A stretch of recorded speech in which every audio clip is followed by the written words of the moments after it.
তৃণমূল কংগ্রেস তো তাবেদারি করে বিজেপির, দালালি করে বিজেপির, এক্ষেত্রেও দালালিই করেছে। দোলা সেন যা বলেছে সব মিথ্যে কথা বলেছে।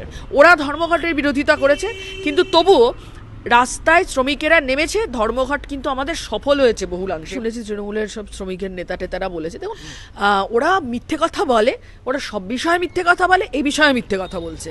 কেরালাতে একটা কনভেনশন করে একটা কমিটি তৈরি করা হয়েছে, যে কমিটি এই লেবার কোডের উল্টো দিকে দাঁড়িয়ে বিকল্প কি হতে পারে। বিজেপির বিরোধিতা যেখানে যেখানে হয় সেখানে সেখানে তৃণমূল বিজেপি বিরোধী যারা তাদের উপরে আক্রমণ নামায়। কারা মেহনতি মানুষ, মেহনতি মানুষের ঐক্য, আর উল্টো দিকে দাঁড়িয়ে মেহনতি মানুষের বিরুদ্ধে কারা, এই জোটের ভিত্তিতে দাঁড়িয়ে এবার ভোট হবে।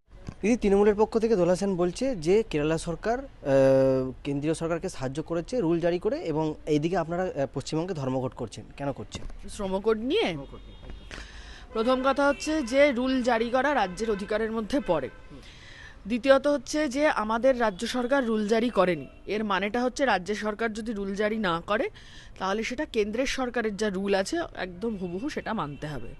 3 নম্বর বিষয় হচ্ছে যে আমাদের আমরা দেখেছি যে কেরালা সহ কেরালা, তামিলনাড়ু এই রাজ্যগুলোতে বিধানসভায় লেবার কোডের বিরুদ্ধে দাঁড়িয়ে প্রস্তাব আনা হয়েছে, এবং শুধু সেটা নয়, কেরালাতে একটা কনভেনশন করা হয়েছে, সেখানে সমস্ত ট্রেড ইউনিয়নের প্রতিনিধিরা ছিলেন, তার সাথে যারা হচ্ছেন যে লয়ার তারা ছিলেন, সোশ্যাল অ্যাক্টিভিস্টরা ছিলেন, এদের সবাইকে নিয়ে একটা কনভেনশন করে একটা কমিটি তৈরি করা হয়েছে, যে কমিটি এই লেবার কোডের উল্টো দিকে দাঁড়িয়ে বিকল্প কি হতে পারে। লেবার কোডটা তো কর্পোরেটদের জন্য তৈরি হয়েছে, মালিক পক্ষের জন্য তৈরি হয়েছে, শ্রমিকের পক্ষে দাঁড়িয়ে কি হতে পারে বিকল্প, এই বিকল্পটা যে কমিটি হচ্ছে যে পরবর্তীকালে পর্যালোচনা করে দেখবে। এবার আসি তৃণমূলের কথা। আমি শুনেছি তৃণমূলের সব শ্রমিকের নেতা টেতারা বলেছে, দেখুন ওরা তো সর্বভারতীয় শ্রমিক সংগঠন নয়, ফলে এই ধর্মঘট কল করেছে যারা, তারা সর্বভারতীয় শ্রমিক সংগঠন। ওরা মিথ্যে কথা বলে, ওরা সব বিষয়ে মিথ্যে কথা বলে, এই বিষয়ে মিথ্যে কথা বলছে, এবং ওরা বলছে ওরা হচ্ছে নাকি এই লেবার কোডের বিরোধী। আমার দুটো প্রশ্ন আছে, বিধানসভায় কটা প্রস্তাব উত্থাপন করেছেন লেবার কোডের বিরুদ্ধে? একটাও প্রস্তাব উত্থাপিত হয়নি লেবার কোডের বিরুদ্ধে। আর 2 নম্বর বিষয় হচ্ছে যে লেবার কোডের বিরুদ্ধে দাঁড়িয়ে যদি এত কথাই ছিল, কটা ট্রেড ইউনিয়নকে ডেকে মিটিং করে বলেছেন আপনাদের বিকল্প প্রস্তাব দিন, আমরা বিধানসভায় আলোচনা করে হচ্ছে তারপরে আমরা কেন্দ্রকে বলবো যে এটা আমাদের বিকল্প? কটা বলেছেন? শ্রম কোড যে এসেছে তাতে কটা সংশোধনী দিয়েছে? এসব প্রশ্নের উত্তর দিতে হবে। তো হাওয়ায় কথা বলে দিলেই তো হবে না। ধর্মঘটের বিরোধিতা আজকে করছে, ওরা করেছে সারাদিন ধরে, করে খুব একটা সুবিধা করতে পারেনি। ওরা ধর্মঘটের বিরোধিতা করেছে, কিন্তু তবুও রাস্তায় শ্রমিকেরা নেমেছে, ধর্মঘট কিন্তু আমাদের সফল হয়েছে বহুলাংশে। এবং আজকে তো শিল্প ধর্মঘট ছিল, আজকে তো কোনোভাবেই আমরা জেনারেল স্ট্রাইক করিনি।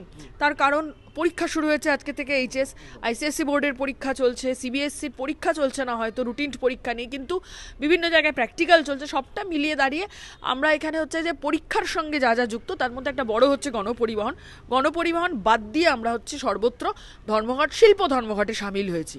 আমি বলুন তো, জুটে হচ্ছে 85%-এর ওপরে ধর্মঘট করেছে।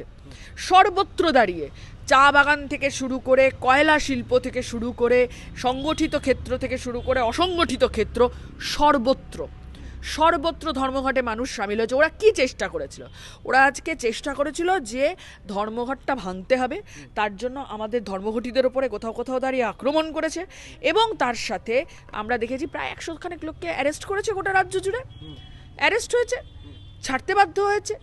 এবং শুধু সেটা নয়, কোথাও কোথাও শ্রমিকেরা আসেনি, শ্রমিকেরা সাধারণভাবে ধর্মঘটের সমর্থনে, হ্যাঁ, এই খড়গপুরে টাটার একটা কারখানা আছে, সেইটাতে হচ্ছে যে 1005 শ্রমিক সেখানে ধর্মঘট করেছে।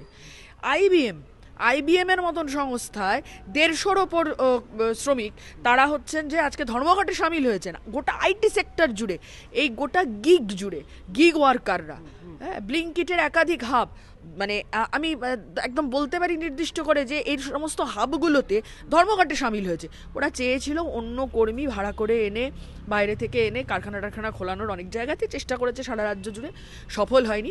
অ্যাকচুয়ালি তৃণমূল কংগ্রেস তো তাবেদারি করে বিজেপির, দালালি করে বিজেপির, এক্ষেত্রেও দালালিই করেছে। কিন্তু সামনে ভোট আছে, দুটো চারটে এদিক ওদিক কথা বলতে হবে, তাই বলেছি। এর বাইরে অন্য কিচ্ছু না। দোলা সেন যা বলেছে সব মিথ্যে কথা বলেছে। এই যে তৃণমূলের পক্ষ থেকে এই শ্রমিক ধর্মঘটকে ব্যর্থ করার উদ্দেশ্যটার কারণটা কি? শ্রমিকরা তো তার আমাদের রাজ্যের একাধিক জায়গায় শ্রমিক ভিত্তিক তাদের সাহায্যার্থে নেওয়া দরকার, কিন্তু সে জায়গায় বিরোধিতা করছে কেন এই রাজ্য? ওরা তো মালিকের দালালি করে। দেখলেন না ওয়াও মোমো নিয়ে? হ্যাঁ, ওয়াও মোমোতে এত বড় ঘটনা ঘটলো, এত বড় ঘটনা ঘটলো। কোথাও দেখেছেন একবারের জন্য মমতা ব্যানার্জি, অভিষেক ব্যানার্জি কাউকে যেতে? একজন পরিযায়ী শ্রমিক মারা গিয়েছেন, খুন হয়েছেন পুনেতে, এ আমরা প্রত্যেকে দেখেছি। তার বাড়িতে অভিষেক ব্যানার্জি যাচ্ছেন, খুব ভালো কথা। আচ্ছা বলুন তো, ওয়াও মোমোর ঘটনার ওখানে কেন একদিনও গেল না? এবং শুধু গেল না তাই না, আমরা যেদিন সিআইটিউর পক্ষ থেকে, ক্ষেতমজুর আন্দোলনের লোকেরা, আমরা সবাই মিলে, বামপন্থীরা, আমরা যেদিন পৌঁছেছিলাম ওখানে, সেদিন তো একাধিক তৃণমূল কংগ্রেসের লোকজন আমাদেরকে ঘিরে ধরেছিল কার্যত। আমরা তো বুঝতে পারছিলাম যে ঝামেলা তৈরি করতে চাইছে।